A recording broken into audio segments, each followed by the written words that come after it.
আজকে আমি চিকেন বিরিয়ানি রান্না করব।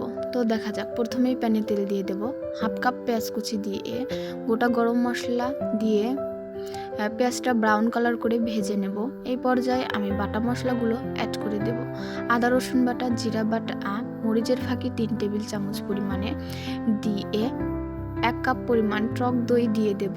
দিয়ে কষিয়ে নিয়ে পরিমাণ মতো লবণ দিয়ে দেব। বিরিয়ানির মশলাটা অ্যাড করে দেব।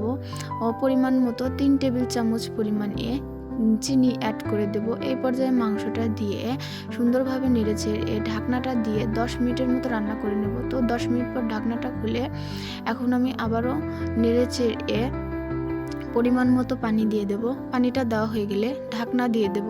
ঢাকনা দিয়ে এখন আমি আবারও ঢাকনাটা উঠিয়ে 3টা কাঁচামরিচ অ্যাড করি। প্যানে তেল দিয়ে 1 কাপ পেঁয়াজ কুচি দিয়ে গোটা গরম মশলা দিয়ে দেব। পোলাওর চাউলটা দিয়ে সুন্দরভাবে ভেজে নেব।